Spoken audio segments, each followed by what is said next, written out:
On this prequel episode, we've got our Dr. Sleep fan reaction. We're learning about Upton Sinclair and previewing There Will Be Blood.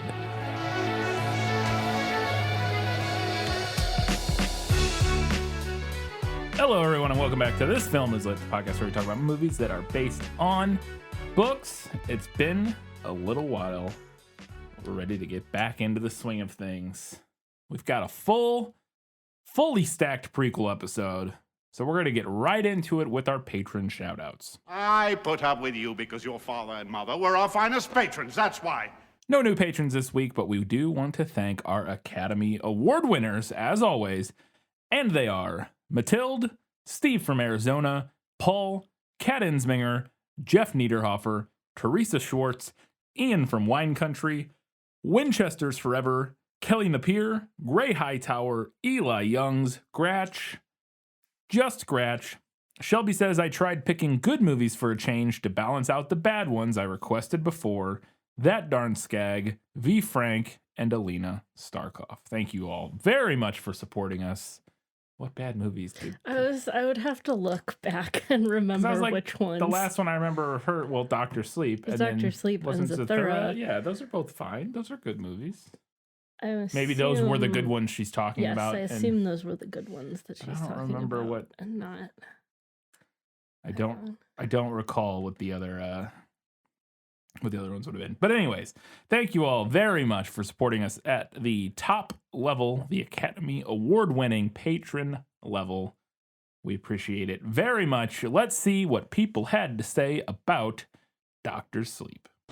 Yeah, well, that's just like your opinion, man.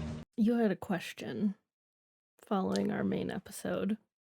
Yes, I forgot that I wanted to talk about this because I realized I didn't ask this, and I'm like, how did I not ask this? Because it was one of my favorite, if not my favorite scene in the film, and I wanted to know if it came from the book, and that was the whole conversation at the bar between Danny and Jack / Lloyd, the bartender, and because I thought it was a great scene, and I wanted to know, I couldn't believe that I didn't ask if that came from the book.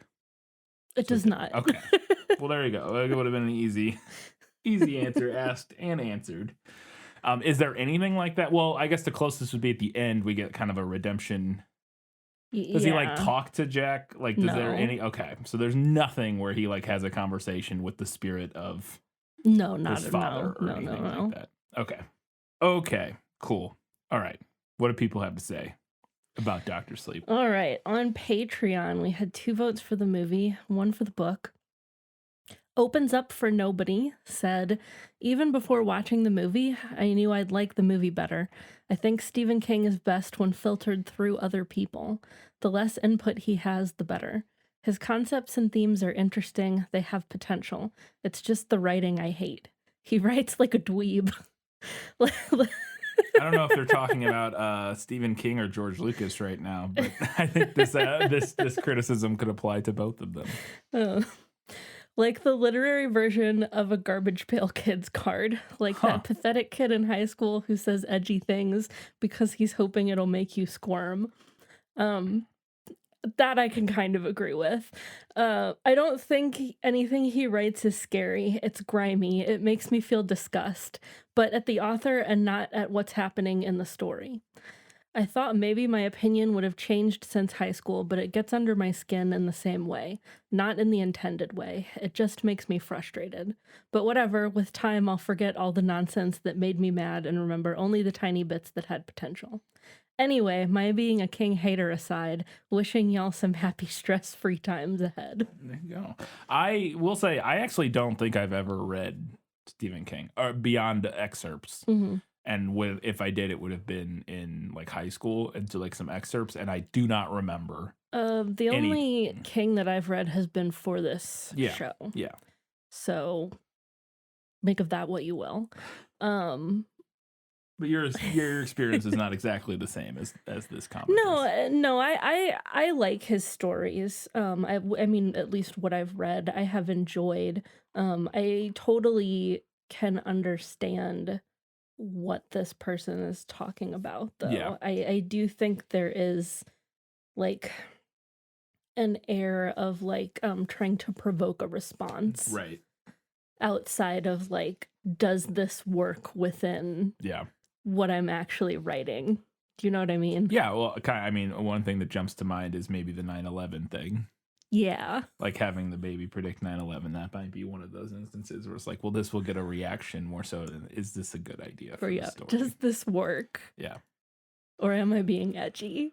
Right. I don't know if that 9/11 I don't know if I would call it edgy per se. I might call it like a little out of touch. Just kind of just strange, but yeah. No, that's fair. But he writes like a dweeb is hilarious. This is very funny.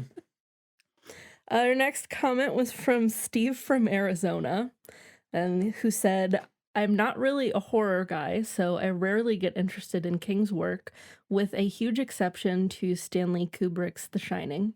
Yeah, King hates it, but the weird theories about the movie make it a far more interesting watch. Watch the documentary on Room 237 or the forwards and backwards cut of the movie.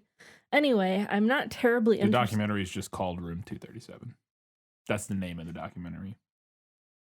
Oh, okay. I think there might be another one. I don't know what the forwards and backwards cut of the movie. I don't know if that's the name of I don't know what that is. I don't know. I'm not. Maybe that just means there's like a cut of the movie that like changes the order of stuff.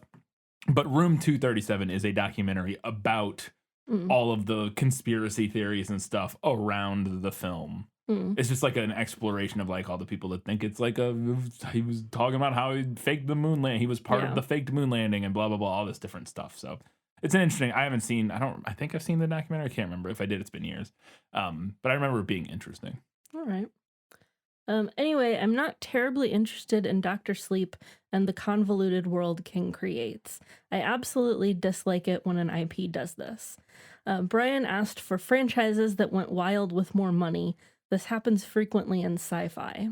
Blade Runner 2049, Back to the Future 1 versus 2, Pitch Black versus The Chronicles of Riddick, The Blair Witch Project versus Blair Witch 2, The Matrix versus Matrix Reloaded, John Wick versus John Wick Chapter 2, and so forth. Most of the time, at least to me, more money and more plot threads means they're going to run this thing into the ground for better or for worse. The goal is never artistic integrity anymore, just how much cheap cash we can make and how much free advertising we can get from loser anti-woke critics on YouTube. I would have preferred to say leave The Shining alone, but of course someone was going to make this book. Also, Brian, avoid Casablanca. A couple of good scenes, but mostly overrated. Okay, so going back to the previous thing, Brian asked for, or the middle here, Brian asked for franchises that went wild with more money. It did not.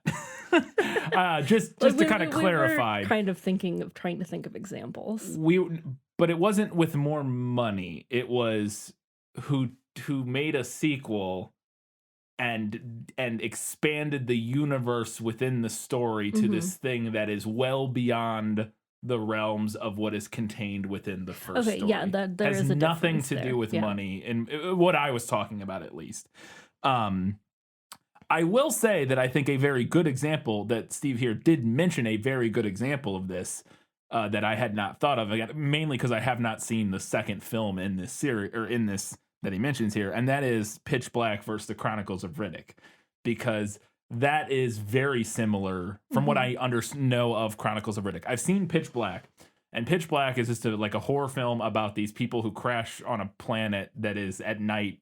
Evil, like terrifying monsters that eat people come out, and they have to stay in light or generate light sources because otherwise they'll get killed. And one of the characters in there is this character named Riddick, who's like this super hardened badass criminal who like is with all the rest of these people, and he's like helping. It's he's like this badass, and we don't know any of his backstory or anything. And then Chronicles of Riddick is actually a prequel, from my knowledge, that goes back and explores like his whole backstory and introduces his whole planet and the world where he comes from, and it's all this like political stuff. Like it becomes this big, huge, like almost like fantasy epic, whereas the first movie is like a very contained like horror film. Like again, so I think that's actually a very good example, kind of a similar idea of to like what Dr. Sleep feels like. The other ones I would disagree with, because I think within the rest of those, the lore it's already there in the first one, maybe not expanded quite as much, which I guess you could make a little bit of an argument for that with The Shining, but I think it's very different. Like, so like, for example, Back to the Future and Back to the Future 2, Back to the Future 2 is the same thing. Like, there's nothing, there's more going on. And this kind of is like where we're getting into the conflation between they got more money, so they like did more stuff with their versus like the people writing it just had this idea for some crazier like world within the story or within the universe of the story that the first one was set in. Because I think the same thing with like Blade Runner 2049. Blade Runner, the first one, has just as much world building and lore and stuff, I feel like, as 2049 does. 2049 maybe explores some of that a little bit more, maybe, than the first one, but it's not like a whole like completely different thing. And also 2049 is a great film, so I don't know if these are all examples of good versus I would disagree, because I think 2049 is great. I haven't seen Chronicles of Riddick.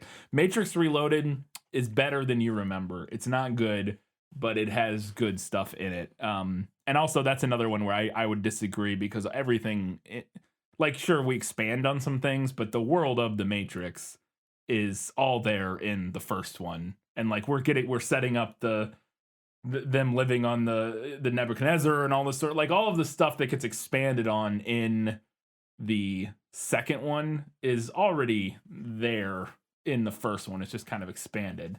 I have not seen The Matrix Reloaded, so I cannot weigh in. Yeah, but like I said, I will say that I think that the Chronicles of Riddick and Pitch Black is like the perfect example of this, again, from what I know of Chronicles of Riddick, because I remember hearing about that movie and seeing trailers and being like, what? He's just some dude that's like a badass, like in Pitch Black. And then we end up in this in Chronicles of Riddick, it's literally like they're like wearing fantasy armor, and it's like this whole thing, like Carl Urban is like in it, and it's like a whole thing, and it's just like, what? It's not remotely what you would have expected having watched Pitch Black. And again, it's not really a sequel. It's a story set about one of the characters, but it's kind of similar to like Dr. Sleep in that way, where it's not like a direct sequel. Whereas the other ones of these, some of them are like literal direct sequels. I haven't seen any of the Blair Witch, so I can't comment on that. And I don't remember. I think I've seen John Wick Chapter 2. Anyways, doesn't matter. Point being, I think you have one really good example of what I was talking about in here. I'm not sure the rest of them apply. But anyways, and I probably won't ever see Casablanca, so there you go. Well, I'm not going to insist that we watch it, so probably not. Unless it's a book and we do it for the podcast. I don't think it's a book. I hope it's not a book. I don't want to watch it again. Our last comment on Patreon was from Matilde, who said, haven't had time to read the book, but I've seen the movie several times and love it more with each rewatch. Flanagan can do his best work when he has a big leeway with the original material, like what he did with The Haunting of Hill House and Bly Manor. He had his work cut out for him with Dr. Sleep, pleasing the fans of the book, fans of the Kubrick film, and his own fans, all within one feature film and nothing more. In my opinion, he rose to the challenge. He managed to put his smart style of horror to the service of the story, integrated enough callbacks to the first movie, and told a fairly faithful version of the book from what I got from your analysis. As a Flanagan fan, it was nice to see some of his frequent collaborators in the cast, Violet, Wendy Torrance, Barry the Chunk, Silent Sari, and the bartender, and his favorite effects used as well, like the eyes of the knot as they feed, very similar to the eyes in Midnight Mass. It is. Yeah. I might give the book a read. I'm particularly tempted to see Billy survive. His death was such a punch to the stomach. Until then, I'm very satisfied with the movie and can't recommend Flanagan's other works enough. I agree with a lot of this. I haven't seen a ton of other Flanagan stuff, but like I said, Midnight Mass was very good. And I've always been, since I saw Hush that first time randomly, I've been a big fan of that. There's another one that I want to watch that I think Shelby just mentioned watching, that I think it was his film before this one, before Dr. Sleep. And it's A Woman's Name or something. And it's about this woman who, because I watched the trailer after I was looking through some Flanagan stuff. It's another Stephen King adaptation. Oh. So we could do it eventually. but it's I believe it's a King adaptation. But it's about this woman and her husband. They go on a trip to Gerald's Game? Yes. Yeah. Yes, they go on a weekend getaway to know that spice was up their him. what? I didn't know that was him. Yeah, that's fun. Yeah. And they go on like a trip, and then he like handcuffs her to the bed for sexy time, and then has a heart attack, and she's like in the middle of nowhere, chained to this bed. But then there's a bunch of other stuff that's going on, and it gets into some stuff. Anyways, looks really interesting, and yeah, that is also Mike Flanagan. Okay. All right. And Stephen King. So there you go. All right. On Facebook, we had 0 votes for the movie and 2 for the book. Adam said, I don't know that I can pick one or the other. The book, excluding King's difficulty with endings, is a better sequel to the book version of The Shining, and the movie is a better sequel to the movie version of The Shining, which it seems obviously would be the case, but it makes each one good in different ways. The book's slow pace had more of a superhero or fantasy vibe compared to the movie, leaning more into the horror. Can I instead give my vote for Katie's laugh at Brian's Rowling joke? Because that was great. You can. Go for it. You're allowed to. We don't have an option for that in the poll, but you can do it in writing here. And our other comment was from Luciana, who said, I also have a hard time choosing. I love King, but also love Flanagan. Ended up giving it to the book, but it was a damn close call. There you go. There you go. All right. On Twitter, we had 5 votes for the movie and 1 for the book. Kelly Napier said, I hate watching horror. I enjoy reading horror. That's interesting. I get that. I mean, I guess, yeah. It's just I can't think of a genre that I like enjoy reading that I don't like watching, or vice versa. You know what I mean? It's just interesting. I can see that. That makes sense because I know people that don't like watching horror movies, and I'm not like a huge fan of horror movies, but I don't think I would like reading it more than I like watching. I think I like them both like meh amount. Like I'm like middling on both. It's just so yeah. I don't know if there's a genre that I like really enjoy reading that I would hate watching or vice versa. But that's interesting. Anyway, sorry. So always the book in these cases. Now a quick note on working in hospice and Brian's comment about it leading someone to drink. My dad is a pastor. Don't worry, he's a cool one. And when he was in seminary, he did a CTE session, essentially student teaching for pastors, as a hospice chaplain. He said it was the most rewarding work he did in seminary and that most of the hospice workers loved what they did. He said it was almost therapeutic for him to be with someone as they prepared to pass over and come to terms with whatever they needed to before they died. He talked to some people about God, he talked to others just about life, whatever they needed. Of note, he's a recovering alcoholic, and when he was working in hospice, he said he felt very little pull to drink, probably because he spent most of his time with people who knew what it was to appreciate being present for your life. Working in hospice, according to him, was better than regular hospital work because the death was never sudden. You knew it was coming, so you were able to accept it.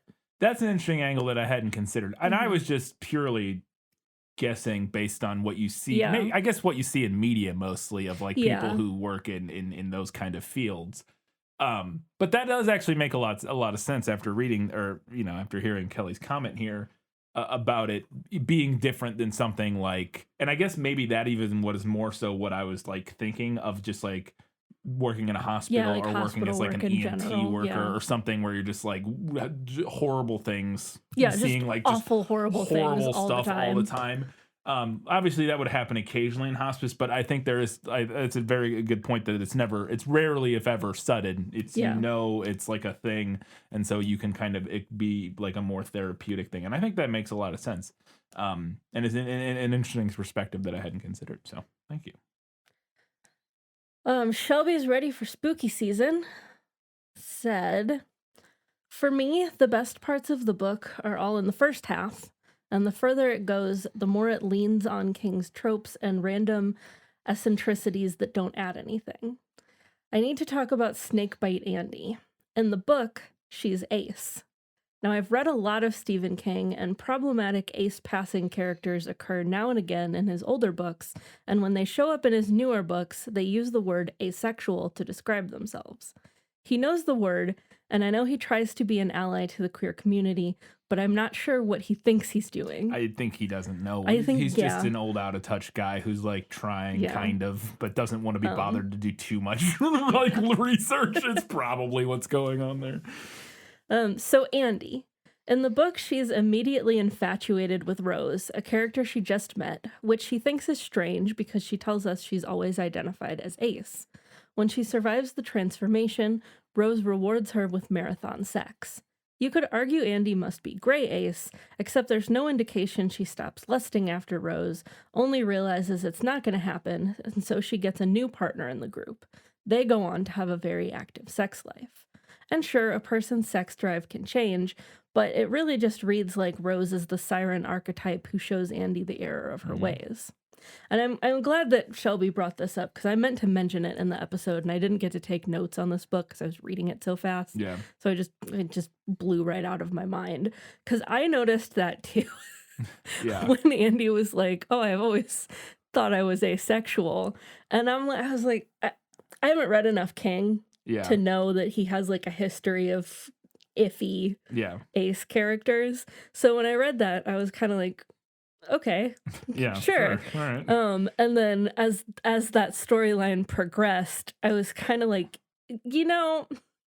I'm not saying that this couldn't be anybody's experience. Yeah. Like it could be somebody's experience. It probably was somebody. But it feels unlikely. It just feels like somebody who doesn't, yes.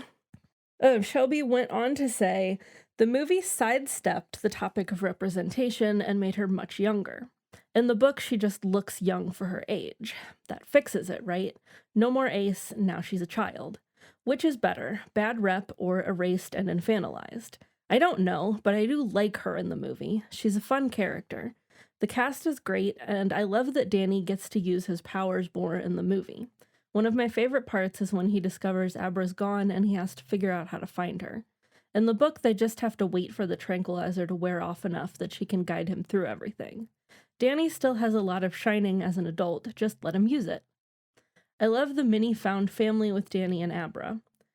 I especially like it in the movie because it doesn't decide that Book Jack cheated on Wendy so that Danny can have living blood relatives and I guess have everything.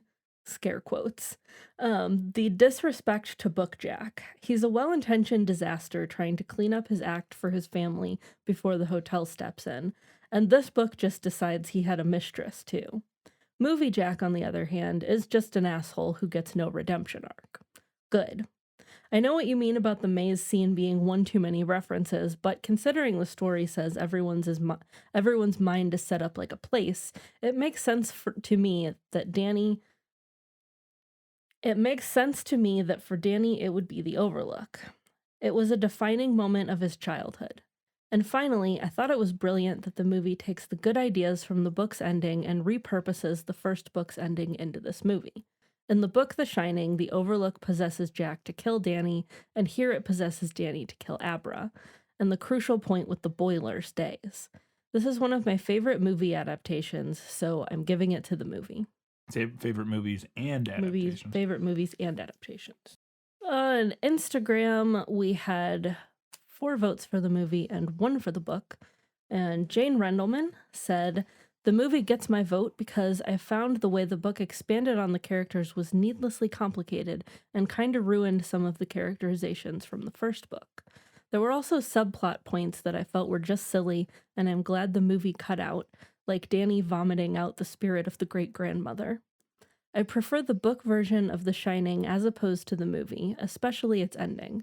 So the way that this movie takes the ending from the first book and recontextualizes it to fit Danny's story gave a satisfying ending to the characters as well as themes about the cycle of abuse.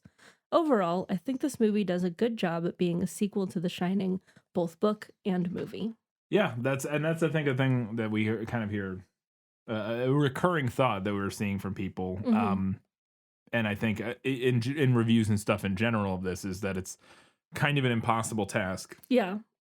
And somehow he pulled it off where he made a film that was both a satisfactory sequel to a book and a movie that are both different in very distinct ways and similar in ways. And finding a way to marry both of those things And I think the thing that says it most is, I think I read somewhere, I said it in the episode, that that Dr. Sleep's film adaptation made Stephen King hate The Shining less than he used to. Yeah. So that's about as high a praise as you could get for your film. What won? It was the movie. Nice. With 10 votes to the book's 5. There you go. All right. Time to move on and learn a little bit about our next author, Upton Sinclair. No matter what anybody tells you, words and ideas can change the world. I knew nothing about Upton Sinclair going into this aside from The Jungle and meatpacking. Yeah, I mean, that's like the only thing I'd ever literally heard. all I knew about him.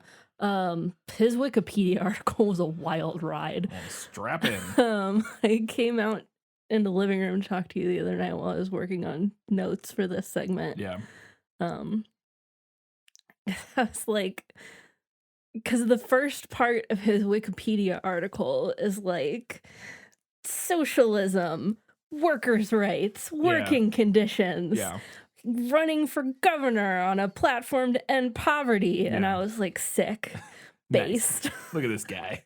And then Wikipedia was like, anti-Semitism. Like, And I oh, was no. like, there it is. There it fucking Ain't is. that always the way? Oh, all right. Anyway, so Upton Beale Sinclair Jr. was an American writer, muckraker, political activist, wrote nearly 100 books and other works across several genres. A little side note, because I'm pretty sure muckraker is a fairly American term. A fairly American So I wanted and to fairly provide old term. Yes, I wanted to provide a definition for it. I remember learning about it in elementary school at some point, or high school. Always or in whatever. history classes. Yeah, muckraking. So muckrakers were reform-minded journalists, writers, photographers during the Progressive era in the United States, spanning roughly from the 1890s to the 1920s, who, some would say worked to expose corruption and wrongdoings in established institutions. However, it was often done through like sensationalist publications and with sensationalist journalism techniques. Yeah. So we're kind of 6 of one, half a dozen of the other on the muckrakers. Yeah. But Sinclair was probably the biggest one, most well known at this point, certainly. So he was born in Baltimore in 1878. His father was an alcoholic and his family was poor, but his maternal grandparents were wealthy and he sometimes stayed with them, which gave him insight into how both the rich and the poor lived during the late 19th century. And that affected him a lot and went on to greatly influence his books and the things that he chose to write about. He developed a love for reading when he was very young, read every book that his mother owned for a deeper understanding of the world, according to Wikipedia. He did not start school until he was 10 years old, but by age 14, he was putting himself through school and funding his tuition by writing jokes, dime novels, and magazine articles for Boys Weekly and pulp magazines. He went on to study law at Columbia University, but he was more interested in writing. He learned several languages, including Spanish, German, and French, and again supported himself through college by writing, which is pretty cool. Can't do that anymore. No. He left Columbia without actually getting a degree and wrote 4 books across the next 4 years that were commercially unsuccessful but critically well received. 4 books that I'd never heard of: King Midas, Prince Hagen, The Journal of Arthur Sterling, and Manassas. So... I mean, I've heard of Manassas, but I think it's just because there's a battle. There's a famous Civil War battle. And it is a Civil War novel, so I'm sure it was just named for that battle. At least I think it was a famous battle. I'm pretty sure. Anyway, sorry. Yeah. This is a weird thing that I learned on his Wikipedia page. I told y'all it was a wild ride. It said, Upton became close with Reverend William Wilmerding Moore. Wilmerding Moore. Moore specialized in sexual abstinence and taught his beliefs to Sinclair. He was taught to, quote, avoid the subject of sex. Sinclair was to report to Moore monthly regarding his abstinence. And I read that and I was like, oh, buddy, it sounds like you were groomed, sir. Yeah, maybe. In some way. I mean, it definitely sounds like it sounds a little weird to me. Strange, yes, I would agree with that. And then later on in his Wikipedia article, it said that he was opposed to sex outside of marriage and viewed it as necessary only for reproduction. He told his first wife that only the birth of a child gave marriage, quote, dignity and meaning. But despite that, he also had an affair with another woman during that first marriage. Nice. So I don't know what to make of all this. To me, that sounds like I'm just purely speculating, some childhood issues flaring up with his alcoholic father and maybe there was some stuff there that trauma. I don't know. I'm just, purely speculating. Moving forward, so in 1904, Sinclair spent 7 weeks in disguise working undercover in Chicago's meat packing plants to research his novel, The Jungle, which was a political expose that addressed conditions in the plants as well as the lives of poor immigrants. When it was published 2 years later, it became a bestseller and greatly contributed to a public outcry that led to food safety reforms in the U.S., including the Meat Inspection Act. The urban legend is that Teddy Roosevelt, who was president at the time, was eating a sausage and reading The Jungle and got sick. I was like, nope, doing something about this. And now we arrive at the anti-Semitism. Hooray. So with the income that he earned from The Jungle, Sinclair founded an artists colony. Okay. A Helicon home colony in Englewood, New Jersey. And I was reading and I was like, I've never heard of this. So here's what Wikipedia had to say on Helicon. Helicon Home Colony had a rigorous screening process for the applicants, including a restriction against those of color. The application stated the colony should be open to any white person of good moral character. They explicitly banned Black people and less publicly banned Jews. According to Perdita Buchan, writing in the 2007 book Utopia, New Jersey, Travels in the Nearest Eden, Sinclair himself quietly returned one rejected applicant's money, apologizing that the other members had voted against allowing Jewish people to join the Helicon home colony, even though Sinclair owned 160 of Helicon's 230 shares and ostensibly controlled about 70% of the board's vote and could have overruled anyone if he had thought it appropriate. So it sounds like he was trying to be like, oh, sorry. Oh, no. They don't want all you these in. other, I would have fine. let you in, but all these other guys, they don't want you here. Also, kind of passing over the fact that on top of this, there was like no Black people. Yes. Explicitly, like no Black people or people of color of any sort. Yes. That colony also burned down under suspicious circumstances less than a year after it was started, which was also within a year after Sinclair ran as a socialist candidate for Congress. I mean, who knows? Yeah, who knows? Could have been a million. Yeah, I'm sure there's somebody knows more. I'm sure there's a history there that is interesting. Following that, Sinclair spent time in the coal fields of Colorado and wrote King Coal, a novel describing poor working conditions in the coal industry, of which there were many. In 1914, he helped organize demonstrations in New York City against Rockefeller at the Standard Oil offices. Sinclair broke with the Socialist Party in 1917 to support the First World War effort, but by the 1920s, he returned to the party. He twice ran unsuccessfully for United States Congress on the Socialist Party ticket, in 1920 for the House of Representatives and in 1922 for the Senate. He was also the party candidate for governor of California in 1926 and again in 1930. In 1934, he ran for governor of California again, this time on the Democratic Party ticket. His platform has an amazing name. This doesn't seem real. His platform was known as the End Poverty in California movement, shortened to EPIC. Epic. All right. It feels very modern. Yeah, I kind of love it. Yeah, that's wild. That's hilarious.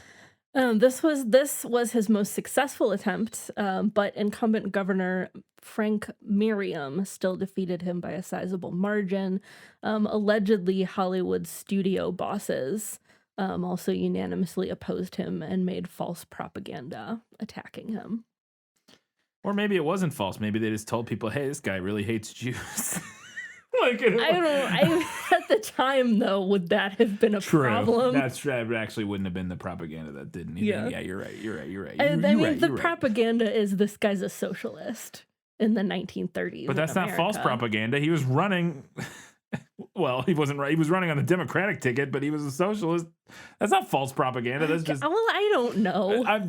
I'm just saying there may be false propaganda. I have no idea. Yeah. After his loss, Sinclair abandoned politics to return to writing.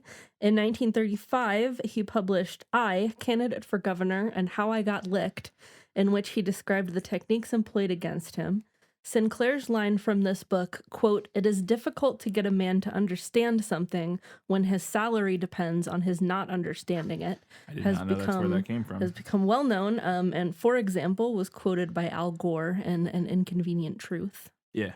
It's just a very popular quote. In 1943, he won the Pulitzer Prize for Fiction for Dragon's Teeth, a novel about the Nazi takeover of Germany during the 1930s, doing very on-the-ground covering of that there, apparently, in 1943. He died in 1968 in a nursing home at the age of 90. Sinclair's work was well known, very popular in the first half of the 20th century, now probably best remembered for The Jungle. Mm-hmm. Many of his novels can be read as historical works. Writing during the Progressive Era, Sinclair describes the world of the industrialized United States from both the working man and the industrialist points of view.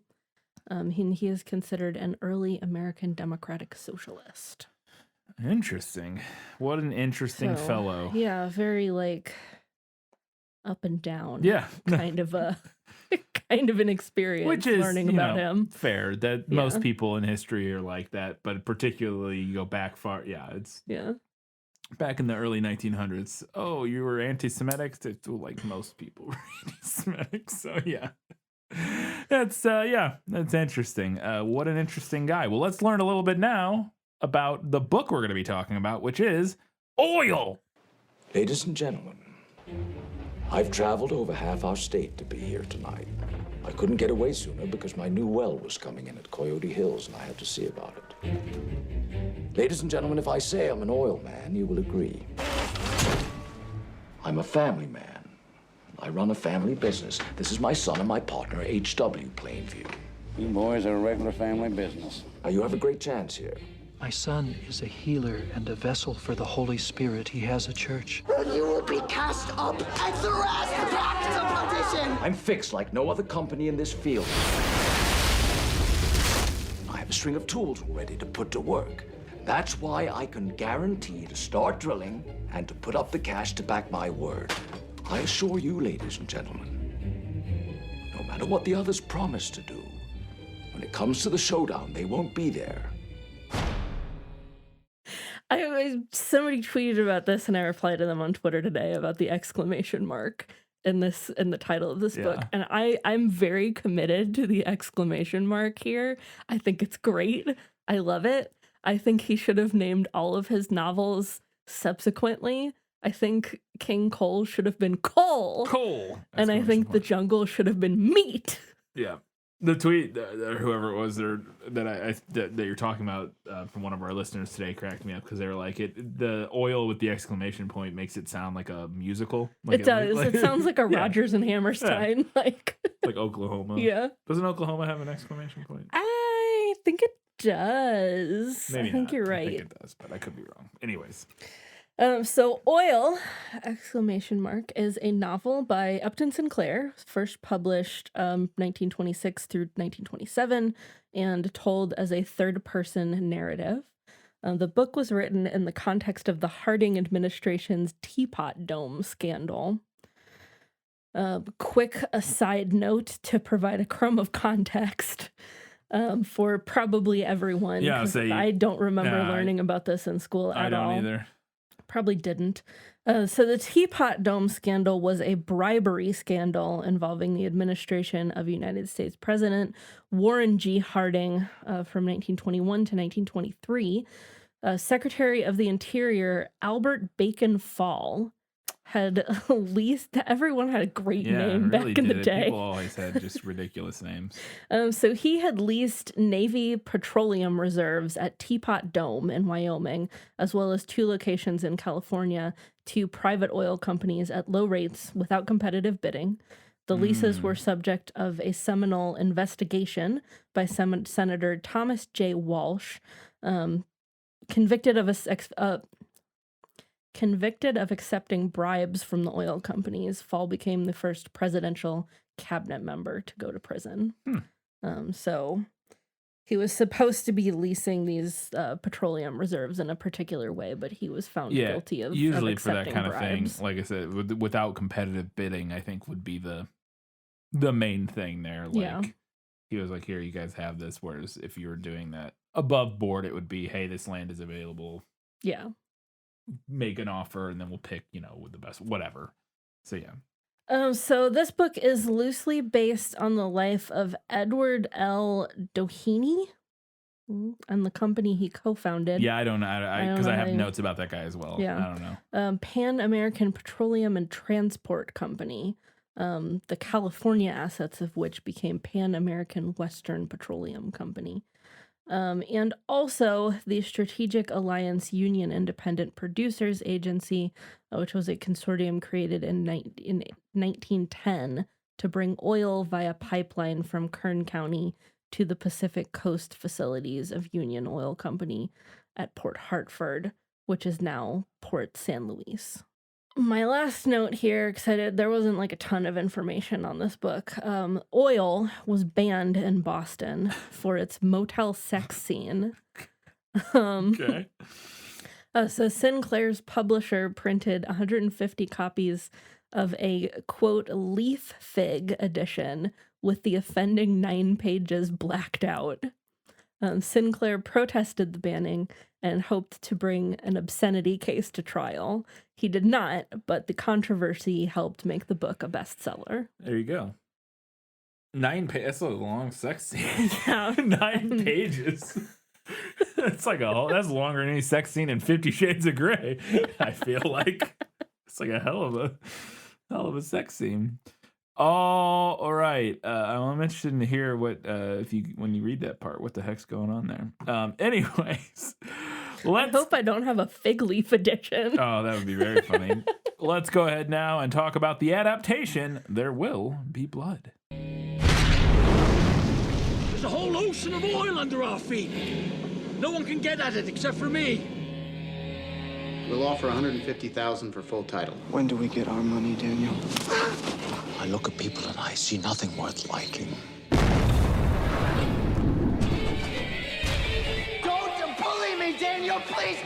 I see the worst in people. We have a sinner with us. Get out of here, devil! I have a competition in me. I want no one else to succeed.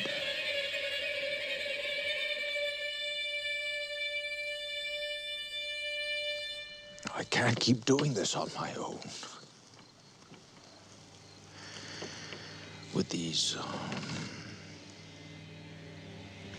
people.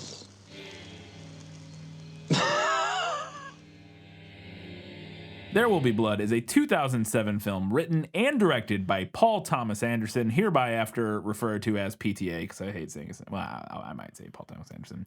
Most known for Punch Drunk Love, Boogie Nights, very recently Licorice Pizza, Magnolia, The Phantom Thread, and like every single Haim music video for some reason, other than that one that everyone has seen. So he's got like a million. He's directed a fair amount of music videos, but like every Haim music video, except for the one that I had seen, which I can't remember. I Want You Back, I think is the name of the song. It's the one where they're just walking down the street dancing, like walking down like Hollywood Boulevard or something. He did not direct that one, but like every other one. And one of the women from Haim is the main star in Licorice Pizza, so they have some sort of working relationship. The film stars Daniel Day-Lewis, Paul Dano, Kevin J. O'Connor, who is Benny from The Mummy, if you didn't recognize that name, Kieran Hines, Russell Harvard, Colleen Foy, and Paul F. Tompkins. Had to mention him because I'm a fan. He's maybe the funniest man on the planet. The film has a 91% on Rotten Tomatoes, a 93 on Metacritic, and an 8.2 on IMDb, which puts it at number 139 on IMDb's top movies list. No pressure. Yep. The film won Oscars for Best Performance by an Actor in a Leading Role for Daniel Day-Lewis and Best Cinematography for Robert Elswit, and was nominated for Best Picture, Best Directing, Best Adapted Screenplay, Best Editing, Best Art Direction, and Best Sound Editing. The film made $76 million against a budget of $25 million. So, getting into kind of the background here, author Eric Schlosser had just finished writing an expose called Fast Food Nation, which drew many comparisons from critics and other people to The Jungle. Again, it's like an investigation into like fast food industry and all that sort of stuff. And it led Schlosser to reading all of Sinclair's works, including Oil, which he ended up loving and decided to purchase the film rights for. Simultaneously, Paul Thomas Anderson was working on a screenplay about two feuding families, but was struggling with it and didn't know what he wanted to do with it until he stumbled upon Oil. He then contacted Schlosser, who he knew had after he figured out who had the rights to the film, and ended up adapting the first 150 pages of the book into a screenplay, and I assume worked his previous feuding family script, of combined those elements into one thing. So Anderson changed the title from Oil to There Will Be Blood because he said he felt, quote, there's not enough of the book to feel like it's a proper adaptation, end quote. So there you go. Thought that was interesting.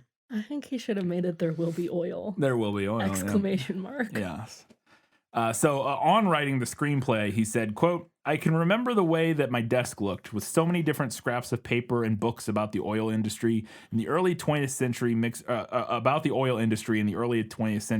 mixed in with pieces of other scripts that I'd written. Everything was coming from so many different sources, but the book was a great stepping stone. It was so cohesive the way Upton Sinclair wrote about that period and his experience around the oil fields and these independent oil men. That said, the book is so long that it's only the first couple hundred pages that we ended up using because there is a certain point where he strays really far from what the original story is.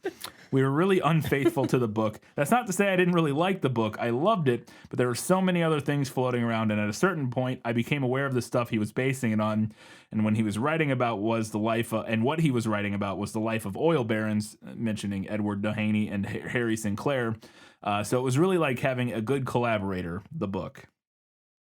And Paul Thomas Anderson wrote the script specifically with Daniel Day-Lewis in mind for the lead role, and was actually ultimately confident enough to approach him for the part after he heard through the grapevine that Daniel Day-Lewis was a big fan of Punch Drunk Love, which is one of his earlier films, starring Adam Sandler. Many people will say Adam Sandler's best film, because that is or at least best, like serious film.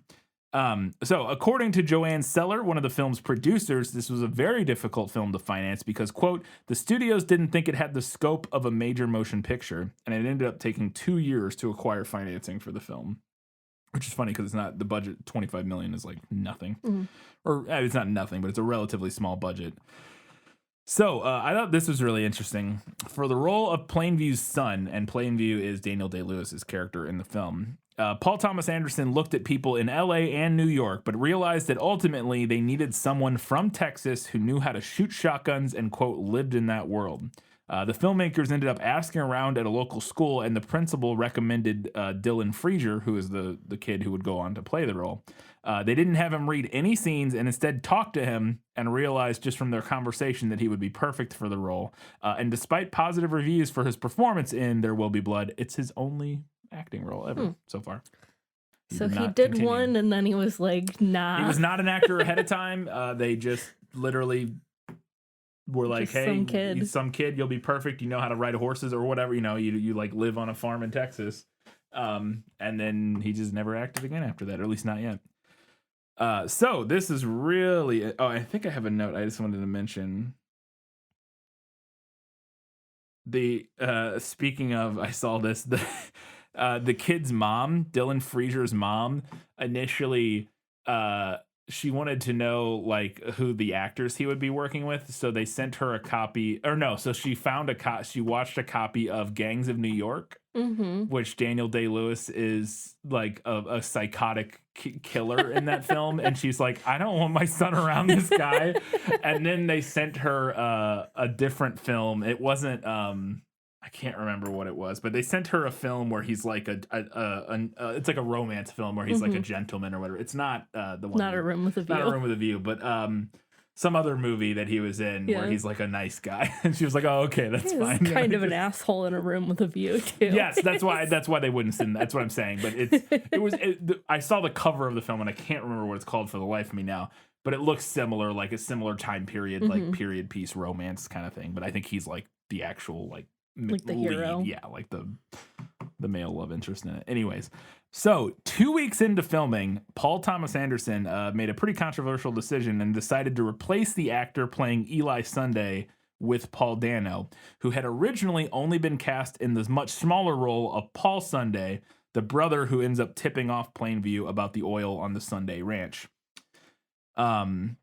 So in the film, ultimately in the film, Paul Dano ends up playing both characters, I believe, like twins, essentially. I think. I have not seen the film, but he is credited for both characters on like IMDb and stuff. But originally he was just supposed to play the smaller part. A profile of Daniel Day-Lewis in the New York Times Magazine suggested that the original actor, Kel O'Neill, had been intimidated by Day-Lewis's intensity and habit of staying in character on and off set. Paul Thomas Anderson, Daniel Day-Lewis, and O'Neill, the actual actor, have all denied this claim. And Daniel Day-Lewis stated, quote, I absolutely don't believe that it was because he was intimidated by me. I happen to believe that, and I hope I'm right. O'Neill described his dismissal to a poor working relationship with Paul Thomas Anderson and his growing disinterest with acting. So he was saying, nah, I wasn't giving it my all. We didn't get along, blah, blah, blah. But I don't know where the New York Times Magazine was like, no, it's because he was scared of Daniel Day-Lewis. I don't know. Daniel Day-Lewis, it sounds like, I guess, does method acting. Oh, he's famously he's like the method actor. He's like the guy. I feel like publications sensationalize that a lot. Yeah, he's very famously like his role every time he's like super deep method guy and can be supposedly a bit of a nightmare to work with. At least a little bit, because he's I mean, if he's method. playing a psychotic murderer or something. Yeah. Yes. So I thought this was interesting. The interior mansion scenes in the film were filmed at Greystone Mansion in Beverly Hills, and this was the former real life home of Edward Doheny Jr., the son of Edward Doheny, who the story is based on. So they actually filmed. That's cool. Some of the interiors in the home of the son of the guy that it's about, basically. So, while on location in Marfa, Texas, the film No Country for Old Men was filming like right next to There Will Be Blood.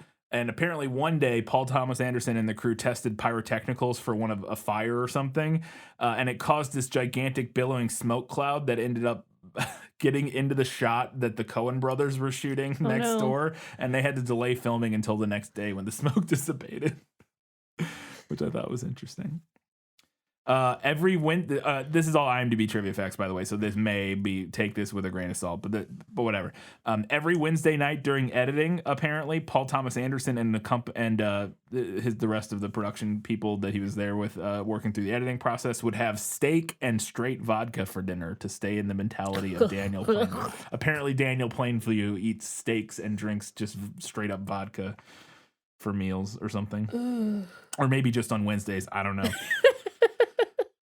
So there's a point in the film where Daniel Day-Lewis gives a speech to the citizens of Little Boston about building schools and bringing bread to the town, and apparently all of that was improvised by Daniel Day-Lewis. That was not written, and PTA said that it was delicious. It was Plainview on a platter.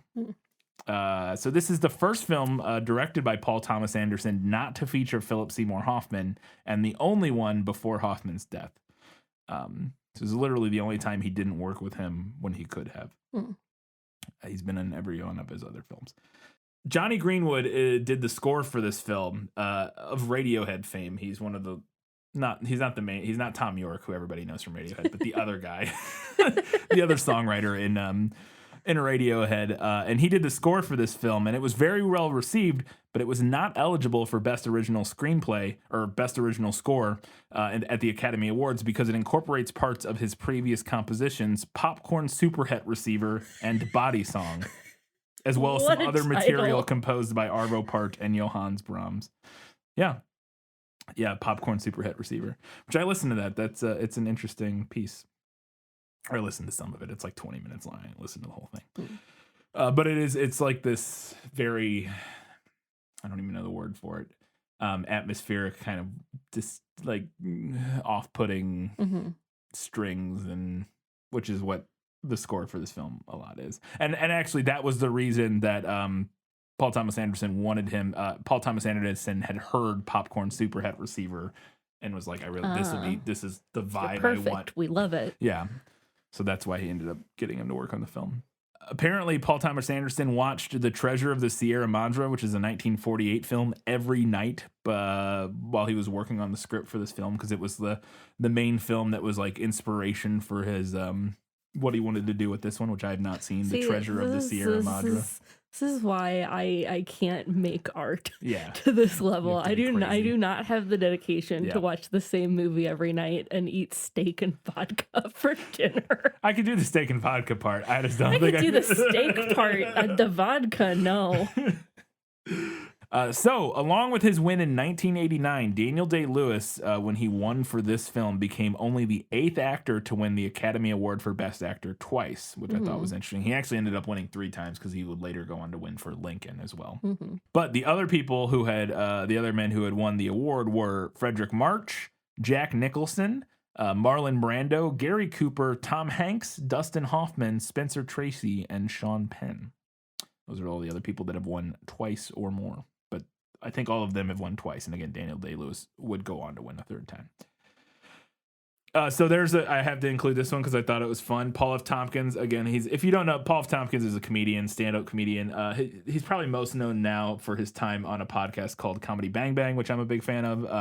But he does he's like a big improv comedy guy. And does lots of characters and stuff, but he's in this film, and apparently he has a line in the film where he says, "We gain nothing by losing our heads," and that was improvised, which makes sense because that's what he does. So getting into some reviews, the critical reception to There Will Be Blood. There's a lot because this is a very well-received film. Andrew Saris called the film, quote, "an impressive achievement in its confident expertness in rendering the simulated realities of a bygone time and place." I hate the way this guy writes. Largely with an inspired use of regional amateur actors and extras with all the right moves and sounds. In premiere, Glenn Kenny praised Daniel Day-Lewis's performance, saying, quote, "Once his plain view takes wing, the relentless focus of the performance makes the character unique." Manola Dargis wrote in her review for New York Times, "The film is above all a consummate work of art, one that transcends the historically fraught context of its making, and its pleasures are unapologetically aesthetic." Esquire praised Daniel Day-Lewis's performance, saying, quote, "What's most fun, albeit in a frightening way, is watching this Grand Meister become more and more unhinged as he locks horns with Eli Sunday. Both Anderson and Day-Lewis go for broke, but it's a pleasure to be reminded, if only once every 4 years, that subtlety can be overrated." Richard Schickel in Time praised There Will Be Blood as, quote, "one of the most wholly original American movies ever made." And critic Tom Charity, writing for CNN's 10 Best Films list, called it, quote, "the only flat-out masterpiece of 2007. I wanted to include a couple people who were a little less positive. They were still positive, but less laudatory, often criticizing the ending. Mick LaSalle of the San Francisco Chronicle challenged the film's high praise by saying, quote, "There should be no need to pretend There Will Be Blood is a masterpiece just because Anderson sincerely tried to make it one." End quote, and noting that, quote, "the scenes between Daniel Day-Lewis and Dano ultimately degenerate into a ridiculous burlesque." So there you go. I think he's kind of complimenting on or commenting on the same thing the last person said. It's a pleasure to be reminded if only once every 4 years that subtlety can be overrated. I think this guy's saying maybe not. Maybe subtlety isn't overrated. He disagrees. And then finally, Roger Ebert assigned the film 3.5 out of 4 stars and wrote, quote, "There Will Be Blood is the kind of film that is easily called great. I am not sure of its greatness. It was filmed in the same area of Texas used by No Country for Old Men, and that is a great film and a perfect one. But There Will Be Blood is not perfect, and in its imperfections, its unbending characters, its lack of women, or any reflection of ordinary society, its ending, its relentlessness, end parenthetical, we may see it reach its reach exceeding its grasp." So he says very good, but not You gave it perfect. 3.5 yes, out of 4. I think he's saying it's not great, and it's not a 4-star. It's not a 4 out of 4. And that it has some imperfections, its unbending characters, its lack of women, or any reflection of ordinary society, and its ending, which apparently he was not the only critic to think the ending was maybe not its best part. So we shall see. I've never seen this film. I've never seen it either. Before we go, I want to remind you can do us a giant favor by heading over to patreon.com/thisfilmislit. Support us there, get access to bonus content at $5 and up a month. And we just released our episode on Crimson Peak. If you want to hear us talk about Crimson Peak, go check that out. We'll also be releasing an episode about Hellboy here shortly. And then we'll tell you later on down the road what we're doing for next month, or this month technically, because it's November now. But anyways, we will have some more bonus content coming. Lots of good stuff. And if you support us at the $15 and up level over on Patreon, you get access to priority recommendations, which this was from Jeff Niederhofer. So thank you, Jeff, for recommending There Will Be Blood. Where can people watch it? Well, as always, you can check with your local library or a local video rental store if you still have one. Otherwise, you can stream it with a subscription through Paramount Plus through Amazon, or through the Roku channel, or through Hoopla. Or you can rent it for around $3 to $4 through Amazon, YouTube, Vudu, Redbox, Apple TV, AMC Theaters on Demand, DirecTV, Spectrum TV, or Alamo on Demand. There you go. As I said, I'm actually very excited to watch this. This is a film that I had always wanted to see and just never got around to, because I've always only ever heard great things about it. Trying to think. I think Gangs of New York is like the only Daniel Day. No, I saw Lincoln. I did see Lincoln. But Gangs of New York and Lincoln, I think, are the only 2 Daniel Day-Lewis films I've seen. Well, sorry, we watched A Room with a View. I mean, is it a Daniel Day-Lewis He's not, yeah, it's film? not. I would say that, because a Daniel Day-Lewis film with quotes around it is a very specific thing, and that is, and yes, A Room with a View is A Room with a View is a those. Helena Bonham Carter film. Yes, yeah. But this one for sure is a Daniel Day-Lewis film. So yeah, I'm interested to check it out, because again, I think it looks very interesting. I'm excited because I saw that it won for cinematography, and I've heard it's very gorgeous. And there's a part in the score. I listened to some of the score yesterday that I was like, "Ooh, that's good. I want to see where that plays in the movie." I really like this. So yeah, should be fun. Go check out There Will Be Blood and come back in 1 week's time. We'll be talking about it. Until that time, guys, gals, non-binary pals, and everybody else, keep reading books, watching movies, and keep being awesome.